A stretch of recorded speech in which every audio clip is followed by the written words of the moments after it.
დღეს ფერისვალების დღესასწაულია, ყველას გილოცავთ ამ დღესასწაულს. და წავიკითხავთ არქიმანდრიტი რაფაელის სიტყვას, რომელიც ამ ფერისვალების დღესასწაულისთვის თქვა. ტიბერიის ტბის მახლობლად გალილეის მთების გრეხილებში მოჩანს თაბორის მთა. ვით რიყის ქვისა და კირის სალი კოშკებით შეჯავშნული ციხესიმაგრე. მწვერვალზე ბერძნული პატარა ტაძარია. იქვე მახლობლად დროისა და ომებისაგან დანგრეული ეკლესიის ნაშთი და ალბათ ებრაელთა საგუშაგოს ან ციხესიმაგრის ნანგრევები. ქრისტე მაცხოვრის სამქვეყნიური სიცოცხლის დროს თაბორი დაბალი ხეებითა და ბუჩქებით დაფარული უკაცრიელი მთა იყო. მის მწვერვალზე ავიდა ქრისტე თავის სამ მოციქულთან ერთად. დაიცვალა მათ წინაშე სხვა ფერად და გავწინდა პირი მისი ვითარცა მზე, ხოლო სამოსელი მისი იქმნა სპეტაკ ვითარცა ნათელი. ქრისტემ ხილული სახით განუცხადა მოწაფეებს თავისი ღვთაებრივი დიდება, მარადიული ღვთაებრივი ნათელი. მზის ნათელზე უფრო სპეტაკი და ბრწყინვალე, რომელიც თვალს კი არ სჭრიდა ადამიანს, არამედ აუხსნელი სიხარულით, ციური მშვიდობითა და ნეტარებით აღავსებდა სულს. ფერისვალების ნათელი ღვთაების საკვირველ მშვენიერების გამოცხადება იყო. მასთან შედარებით ამა სოფლის მთელი სიმშვენიერე უკუნით ღამედ მოგეჩვენებოდა. ხოლო ამ ქვეყნიური სიამენი ყველა ერთ სასმიში რომ მოგეთავსებინა, აბზინდასავით მწარე სასმელი. ეს ნათელი იყო მყოფობის წყარო, საწყისი და სავსება. ფერისვალების მთაზე ადამიანის გონებას აღარაფრის სოდნა უნდოდა, მხოლოდ მარადიული, უქმნელი ნათლის ჭვრეტა. გულს აღარაფერი სურდა, თაბორის ნათელში ყოფნის გარდა. მოციქულებს გამოეცხადათ მარადეული სიცოცხლის საიდუმლო. ვითარცა ღვთაებრივი ნათლით განსპეტაკება მარადისობაში, სადაც ყოველი წამი სულიერი ბედნიერებაა და იმავდროულად ეს ნეტარება სულ უფრო იზრდება. ამიტომ მარადიული სიცოცხლე მუდამ ახალი, განუცდელი, მუდამ საკვირველი და განუმეორებელია თავისი მშვენიერებით. ქრისტიანი შინაგანი ცხოვრება სულიერ თაბორზე ასვლა. მაგრამ თაბორის ნათლისკენ მიმავალი გზა ცოდვის ხევებსა და ფლატეებს, ვნებების ნარეკალს შორის მიემართება. ეს გზა ქრისტიანის მიერ სულიწმინდის მადლის მომუშაკება, იმ ზეციური ცეცხლისა და ნათლის მოპოვება, რომელიც მარადისობაში თვითონ ამ ადამიანს გადააღწევს ნათლად და თაბორზე სახეცვლილ ქრისტე მაცხოვრის მიამსგავსებს. უფლის ფერისვალება ღამით მოხდა. ფერისვალება ცათა სასუფევლის საიდუმლო, ღამე მოასწავებს საიდუმლოს. შეუძლებელია ჩვენი გონებით მივწვდეთ ღვთაებრივ ნათელს. დავუძებნოთ ანალოგიები მიწიერ არსებობაში. აღვიდგინოთ ემოციურ მეხსიერებაში. ეს ნათელი სულს რომ ეცხადება, გონება ჩერდება. გაოცებული ვნება კვდება, იხვიძებს სულის მანამდე უცნობი, დახვეწილი გრძნობები. ადამიანმა არ იცის, მაშია ეს ნათელი თუ მის გარეთ, მაგრამ აღიქვამს კი მას, ვითარცა სიცოცხლეს, ვითარცა ადამიანური შეზღუდულობისა და პირობითობიდან ღმრთაებრივი არსებობის თავისუფლებაში გადასვლას. ღვთაებრივი ნათლის განცხადებას დიონისე არიოპაგელმა დროებითი მარადისობა უწოდა. მარადისობა, რომელიც ცხადი იქმნა დროში და დროის ზღვარს მიღმა. ღვთაებრივი ნათელი დიდად განსხვავდება ნათლის სხვა ფორმებისაგან, ისევე როგორც მზის შუქი ღამის წყდიათისაგან. რატომ აიყვანა უფალმა თაბორზე სამი მოციქული და არა თავისი ყველა მოწაფე? ერთი 12-თაგანი იყო იუდა, ღვთისაგან განდგომილი კაცი, დაუფლის გამცდელი. იგი ფერისვალების, ხილვისა და ღვთაებრივი ნატლით გამწყინვების ღირსი არ იყო. იუდას გულში ჯოჯოხეთის ბნელი ალი ენთო. იგი ვერ მიიღებდა და არც უნდა მიეღო ღვთაებრივი ნათელი, რომელიც უკვე გაყიდული ჰქონდა 30 ვერცხლად. ფერისვალების მოწმე გახდა ქრისტეს სამი მოწაფე. მათ უნდა განემტკიცებინათ სხვა მოციქულები იმ დროს, როცა გამოიცდებოდა მათი სასოება უფლისადმი და რწმენა იმისა, რომ ქრისტე ჭეშმარიტად ძე ღმერთია. გაკვირვებისაგან გაშეშდნენ მოციქულები, როცა ქრისტესთან იხილეს ძველი აღთქმის 2 წინასწარმეტყველი, მოსე და ილია და მათი საუბარი. ძველ აღთქმაში ილია განსაკუთრებული პატივითაა შემოსილი. საიდუმლო და მისტიკურია მისი მსახურება ღმერთისადმი. ილია რწმენის ცეცხლოვანი სულია, რომელიც უპირისპირდებოდა წარმართული ცივილიზაციებისა და ადამიანური ვნების კულტს. ამ სულიერ ცეცხლს ვერ ჩააქროს კაცობრიობის მთელი ისტორიის მანძილზე ტირარებად განხორციელებული სატანური სული, რომელიც განსაკუთრებული ძალით გამოვლინდება ანტიქრისტეს, სატანის მოციქულისა და მედიუმის სახეში. ილიას სული ღმრთისადმი სრული ერთგულება, გონებისა და გულის იმგვარი შინაგანი განწმენდა ადამიანს ამ ქვეყნადვე ანგელოს რომ მიამსგავსებს. ერთი ეს ღმერთის სიყვარულის ცეცხლია, უკომპრომისო და მომთხოვი. იგი შეიძლება პირქუშად და სასტიკადაც მოგვეჩვენოს, მაგრამ მსხვერპლად ეწირება კი ყოველგვარ სიკეთეს და ამავდროულად ცეცხლივით წვავს, ნაცარკუტად აქცევს ცოდვასა და ბოროტებას. ილია მოვა ისტორიის ბოლო ჟამს, იგი უფლის მეორედ მოსვლის წინამორბედია. ილია მოვა იმ დროს, როცა ბოროტება მანამდე არ ნახო, კოლოსალურ ზომებსა და განსაკუთრებით დახვეწილ ფორმებს მიიღებს. როცა ამა ქვეყნის ძალაუფლება და თვითსაჩე ისტორიისა უეცრად ანტიქრისტეს ხელში აღმოჩნდება. ანტიქრისტეთი დასრულდება კაცობრიობის ღმერთის მოწინააღმდეგეთა ტორტო, რომელიც კაინიდან აღმოცენდა, ნებროთან გაიფურჩქნა და კაცობრიობას ვით შხამიანი მტევანი მისცა ნაყოფი ძველი და ახალი ტირანები, კვლელები და ერესიარქები. ანტიქრისტე მსოფლიო ბოროტების კვინტესენცია იქნება. ქრისტეს პირველი წინამორბედი იოანე ნათლისმცემლის ჰეროდეს ანტიქრისტეს სულიერი დინასტიის წარმომადგენლის მსხვერპლი გახდა. ქრისტეს მეორედ მოსვლის წინამორბედი ილია კი თვითონ ანტიქრისტეს მსხვერპლი გახდება. ილიას დედამიწაზე მოსვლით მსოფლიო ისტორიის უკანასკნელი რგოლი იხურება. სოდვის უფსკრუს ღვთაებრივი ნათელი უნდა დაუპირისპირდეს. თაბორზე ქრისტეს ესაუბრება აგრეთვე მოსე წინასწარმეტყველი, რომელმაც ღმერთი იხილა. სინას თაზე თეოფანიის დროს ღმერთმა მოსეს მისი 10 მცნება, ჟული, რომელიც გოლგოთაზე გაიხსნა და ამობრწყინდა მთელი სიღრმით. მოსე ჟული წინ უძღოდა სახარებას, მასში ჩადებული იყო სახარება ისევე როგორც თეში ყვავილი, რომელიც ამ თესლიდან უნდა აღმოცენდეს. სინას თაზე მოსე შეევედრა ღმერთს მისთვის თავისი პირი გამოეცხადებინა, მაგრამ უფლის ანგელოზმა უთხრა, რომ მხოლოდ ღმერთის ნაკვალევის ხილვა შეეძლო. ბიბლიის ეგზეგეტიკოსები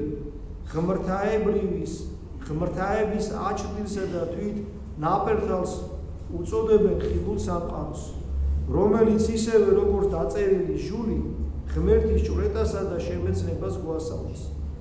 ღმრთაების პირი ღმერთის არსება, იგი მიუწვდომელი რჩება ნათლით მოსილი სულებისთვისაც კი. ღმრთაების ზუსტი განსაზღვრება შეუძლებელია, რადგან ღმერთი ჩვენი გონებისთვის მიუწვდომელია და ენით გამოუთქმელი. ინია წინასწარმეტყველი ცოცხლად იქნა ატაცებული ცაში, ყოფობის სხვა ეონში, ტროის სამფლობელოს მიღმა არსებულ სფეროებში. ისტორიის უკანასკნელ ჟამს იგი მოვა ამ ქვეყნად, რათა სიკვდილს ხარკი გადაუხადოს, მოკვდეს როგორც ადამიანი და აღდგეს როგორც სულიწმინდის თანაზიანი. მოსე ნაბაის უდაბნოში ფასღას მთაზე მოკვდა. აქედან გადასქეროდა იგი მის წინ გადაშლილ აღთქმული მიწის სივრცეებს. სულიერი თვალებით კი თავის ზეციურ სამშობლოს ჭრებდა, რომელიციც ადამიანები უნდა შესულიყვნენ არა ის უნავეს მახვილი, არამედ იესო ქრისტეს ჯვრის ძალით. ქრისტეს ჯვარცმამდე გარდაცვალების შემდეგ ყველა ადამიანი სული ჯოჯოხეთში ჩადიოდა. ოღონდ ჯოჯოხეთი მართლებისთვის სატანჯველი კი არ იყო, არამედ ღმერთთან განშორების ნაღველი, მისიის მოსვლის იმედით განზავებული. ამიტომ ეგზეკიტოსები თვლიან, რომ თაბორზე ფერისცვალების დროს ქრისტე ილიას და მოსეს თავისი ჯვარცმისა და მკვდრეთით აღდგომის შესახებ ესაუბრებოდა. შედრწმუნებული მოციქულები, რომელთა სიხილეს უფლისა და ორი წინასწარმეტყველის საუბრის გულტაცარცი სურათი პირქვე დავარდნენ მიწაზე, ხილვა დასრულდა, ქრისტე მარტო იდგა. უფალო კარგია ჩვენთვის აქ ყოფნა, თქვა პეტრე. მას უნდა სამუდამოდ გაგრძელებულიყო ფერისცვალება. ეს სიხარული მომავალი საუკუნის ცათა სასუპევრის ნეტარება იყო. რამე თუ მხოლოდ ღვთაებრივი ნათლის სხივებში იძენს ადამიანის გულის სიხარულს, მშვიდობას, გონება კი მყოფობის ზელოგიკურ, ზეგრძნობით საიდუმლოს ხდება. მაგრამ ნათელი ჩაქრა, უფალმა იგი მხოლოდ უჩვენა მოციქულებს, რომელთაც ღვაწლით, მოციქულებრივი შრომით და მოწამეreobრივი სიკვდილით საკუთარ სხეულთან, ამას ობოლთა და დემონთან ბრძოლაში უკვე სამუდამოდ უნდა მოეხვეჭათ თავიანთ გულში ღვთაებრივი ნათელი. დაემკვიდრებინათ მისი უსასრულო სასუფეველი. ქრისტესთვის თაბორი უძღოდა წინ გოლგოთას, ქრისტიანისთვის კი გოლგოთა თაბორის წინამორბედია. პეტრე მოციქული ქრისტიანების სამეფო და სამღვდელო მოდგმას უწოდებს. რამე თუ ფერისცვალების ნათელი ადამიანის გულს ტაძრის საკურთხევლად აღწევს, რომელშიც განუწყვეტლივ აღესრულება ღვთისმსახურება. ღვთაებრივი ნათელი ხატებზე ბრწყინვალე შარავანდედით გამოიხატება. ამ ფასდაუდებელი გვირგვინით უფალი ძლევა შემოსილთ აჯილდოებს. ფერისცვალების საიდუმლო მომავალი საუკუნისა, როცა ცეცხლში დაიწვება ცა და მიწა და იქმნება ახალი ცა და მიწა ახალი.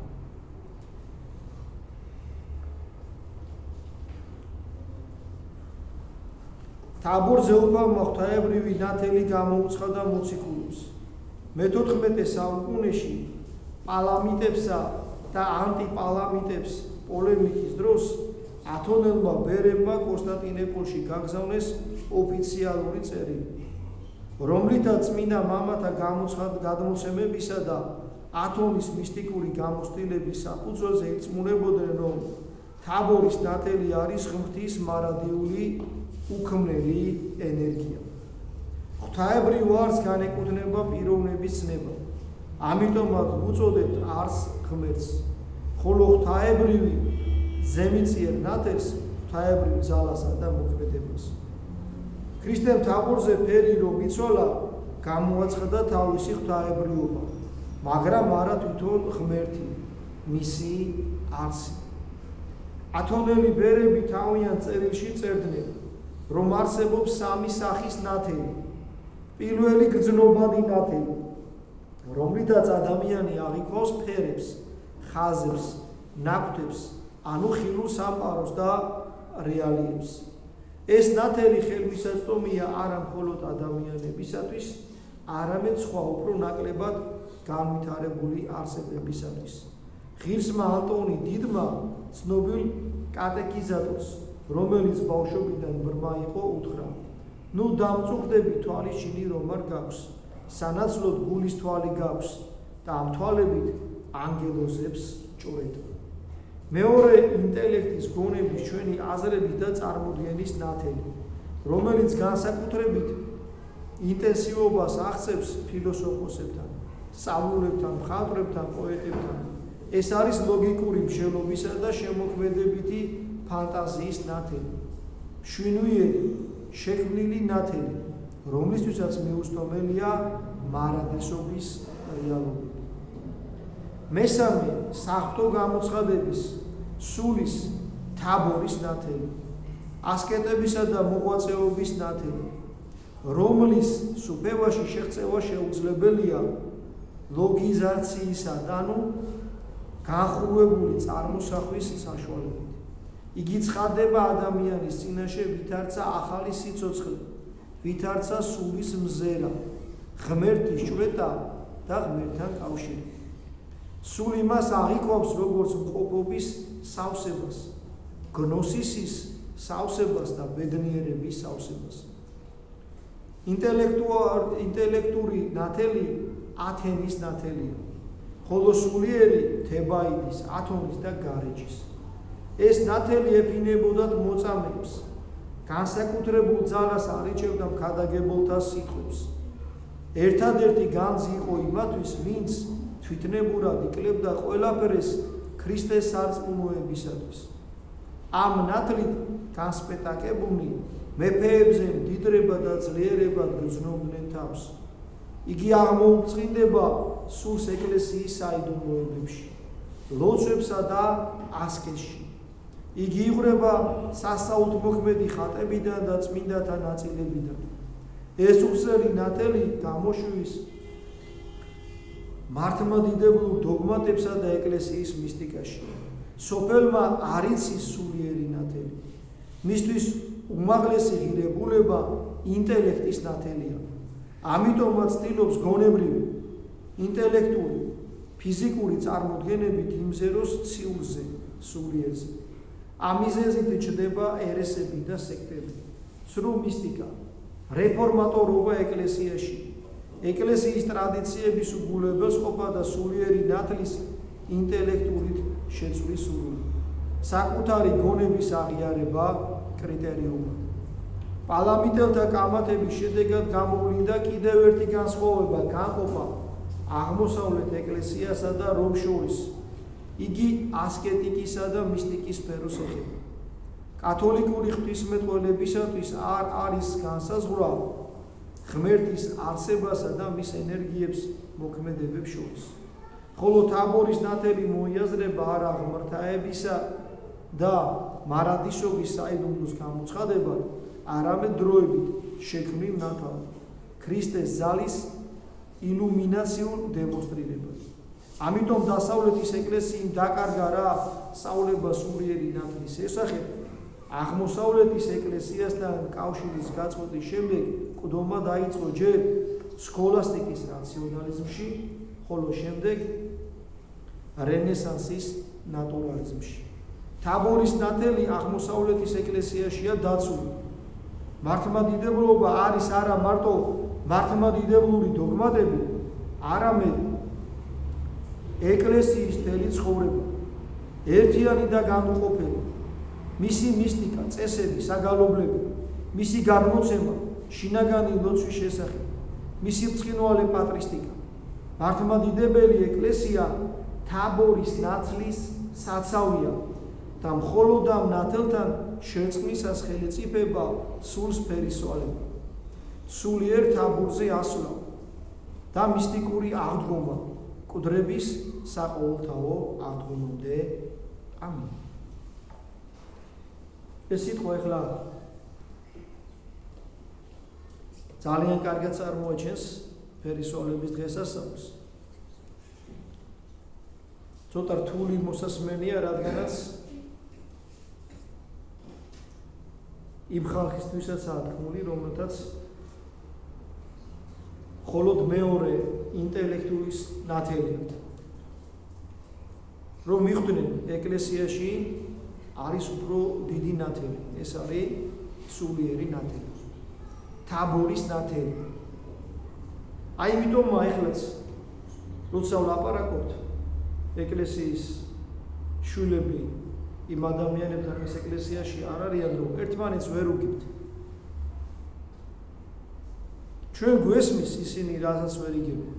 იმიტომ რომ მათ ორი ნათელი აქვთ. ხილული ნათელი და ინტელექტის ნათელი. ინტელექტის ნათელიც ვის როგორ აქვს, ეგეც საკითხავია. სულიერი ნათელი სამწუხაროდ მათ არ აქვთ. და ამიტომ ესაუბრები და ვერ იგებს. უყურებს, მაგრამ ვერ აცნობიერებს. როგორც აკითხვა, მართლმადიდებელმა ეკლესიამ შეინახა სულიერი ნათელი. თაბორის ნათელი მხოლოდ ეკლესიაშია. სხვაგან თაბორის ნათელი არა. აი ეს თაბორის ნათელი უნდა მოვიხვეჭოთ ჩვენ. მთელი არსი ჩვენი ცხოვრების არის მოიხვეწოთ თაბორის ნათელი. ნახეთ როგორ ითქვა. ვინც საკუთარი ნებით მიატოვა ყველაფერი. ამ ნათლის მოპოვებისთვის მან ეს ნათელი მოიპოვა. ჩვენც ასე უნდა გავაკეთოთ. უნდა ვიღვაწოთ. იმისთვის, რომ სულიერი ნათელი მოვიხვეჭოთ. ის ნათელი, რომელიც გამოაჩინა ღმერთმა თაბორზე.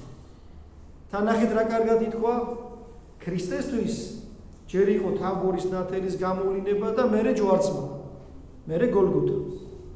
ჩვენთვის არის პირიქით. კაცმა თავისი ჯვარი უნდა ატაროს. თავისი გოლგოთა უნდა გაიაროს. და მერე იქ შეიქმნება ღირსი, რომ ნახოს თაბორის ნათელი. მერთმა ეს თავისი მადლით მოგვარიჯოს. ჩვენი მხრივ რაც გვევალება ყველაფერი წმინდა და პატიოსად უნდა გავაკეთოთ. რა იგულისხმება ამ პატიოსნებაში? ვიღაცები ეკლესიას უყურებენ, რომ ეს არის დოგმატების კრებული რაღაცა წესები და მეტი არაფერი. არა, პირიქით. აი ამ წესებში, ამ დოგმატებში, ამ ჩვევებში, ამ ტრადიციებში არის მთელი ცხოვრება ადამიანის. და თუ ამ წესებს იცავს ზედმიწევნით, სიმდაბლით, უღიცების გრძნობით, ადამიანი ამ ნათელს იხუჩს. ამიტომ ნურცეთ ეკლესიის წესს ნუ დათმოთ. ნურცეთს სუ პატარა რომ დათმო, მერე დიდსაც დათმო. სახარებაში წერია, ვინც არ არის ერთგული მცირედზე, ის დიდზე ერთგული ვერ იქნება.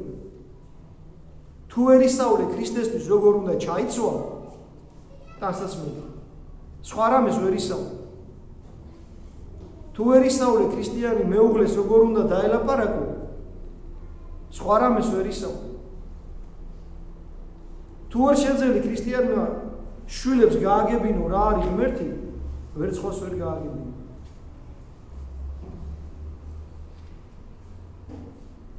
პალამიტელები, ანუ გრიგორი პალავა და მისი მომხრეები რო ეკამათებოდნენ ანტიპალამიტელებს, ვერ იგებდნენ ისინი ამათ რა უნდა. იმიტომ რომ ის ღვთაებრივი ნათელი არ ქონდათ. რაც ამათმა მოიხვეწეს ათონსა, უდაბნოებში, ღმერთთან ლოცვით საუბრისას, მოღვაწეობისას. ამიტომ უცხო იყო მათთვის. ეხლაც უცხო არის კაცობრიობისთვის, რასაც ჩვენ ვამბობთ. ჩვენ ექიმებს არ ჯეროთ, რომ ჯვარი რო გამოგზანდება, წყალი რო იკურთხება, ნაკურით წყალი რო მოეხურება ოჯახებს და ალევი ქრისტიანები განიკურნებიან. არ ჯეროთ. ჩვენ ვჯერებს. ამისი მაგალითი ბევრჯერ გვიხილავს. ესე დიდ შეცდომას მივეჩვით.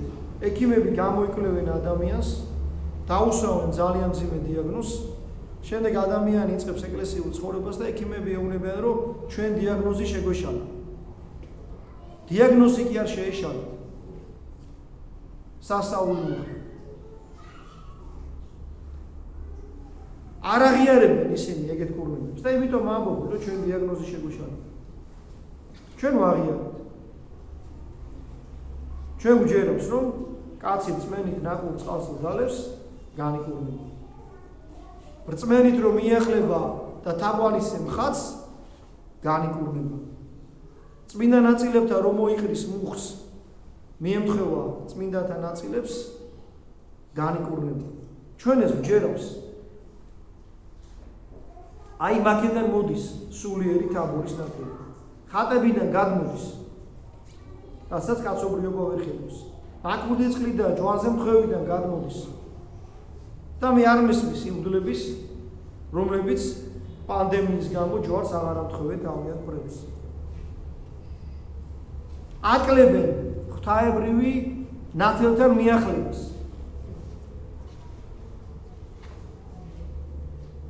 არ მესმის იმ ადამიანების, რომლებიც ზიარებაზე ამბობენ უარს აი ამ დიდი სნეულების დროს. აყდებიან თაბორის ნათელს, რომელიც ადამიანს ეძლევა წმინდა ზიარებისას. ღმერთთან ურთიერთობას აყდება კაცი, როდესაც საეკლესიო საიდუმლოებებში აღარ იღებს მონაწილეობას. ჩვენ პირიქით უნდა გავაკეთოთ. აი ამ დიდი განსასწრების ჟამს, რასაც ეს საშინელი ვერაგის სნეულება მოგვიტანა. უნდა ხშირად ვთქვათ ახსარებო, ხშირად ვეზიაროთ, ვილოცოთ, რაც შეიძლება ბევრი, სიმდავრით, სინანულით, ხშირად ვთქვათ ახსარებები, მარხვა ჩვენი იყოს ნამდვილად მარხვა და არა საჭმლის გამოცვლა. მე არ მესმის იმ ქრისტიანის, რომელიც მარხულობს და 24 საათი Facebook-ში, YouTube-ზე ვიდეოებს უყურებს და ხითხიტებს და კისკისებს.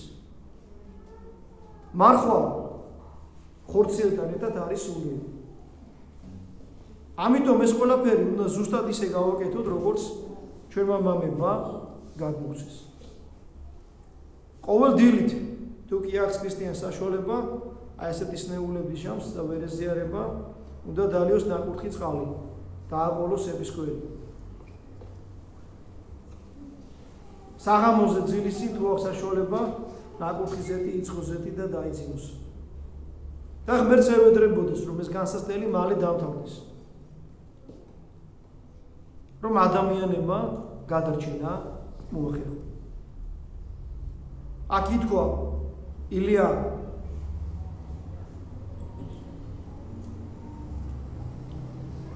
თესბიტელის შესახებ. იგი არის უფლის მეორედ მოსვლის წინამორბედი. ილია მოვა ამ ხელს ანტიქრისტეს, ამ ხელს მისაყურებს. და ნახეთ როგორ კარგად ითქვა, მანაც უნდა გადაუხადოს სიკვდილს ხარკი და უნდა მოკვდეს. ის რომელიც ცოცხლად აიყვანა ღმერთმა, რომელიც დღეს ცოცხლად წარმოდგა უფალთან და საუბრობდნენ მოსესთან ერთად მაცხოვართან.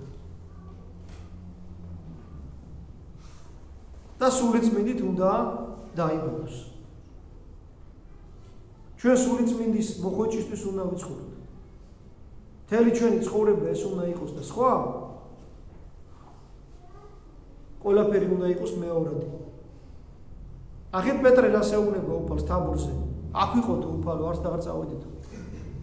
ისეთი ნეტარება იგრძნო, არაფერი აღარ უნდა პეტრეს. ცათა სასუფეველი, რომელიც ღმერთმა დაგვა, ეშმაკმა, შენდობას ვიტყო, ღმერთმა მოგვსა და ეშმაკმა დაგვავიწყა. და ჩამოვიტანეთ მიწაზე სასუფეველი. ისეთ ნეტარებას მისცემს კაცს, რომელსაც კაცის ენა ვერ გამოთხოვს. აი, ამ წამს ხარ ყველაზე ბედნიერი და მომავალ წამს ხარ იმაზე კიდე მეტად ბედნიერი. შემდეგ წამს კიდე უფრო და ეს გძებნება მარადიულით. აბა ეხლა დაფიქრდეთ, რაში ვცვლით ამას. მიწიერ სიამეებში. ზოგი ავხორცობაში, ზოგი სიმფროლეში, ზოგი ვერცხლის მოგროვებაში, ზოგი სხვაში და ზოგი სხვაში. სულ უნდა გვახსოვდეს ჩვენ, უფლის ფერისვალება. და ამ ნათელს უნდა ვეძებდეთ. ყველა სიტყვას, ყველა საქმეს უნდა ვაკეთებდეთ იმისთვის, რომ ეს ღვთაებრივი ნათელი ჩვენში უფრო მეტი გახდეს. და ღმერთმა თავისი მადლით და კაცმოყვარებით მოხსეს. ამინ.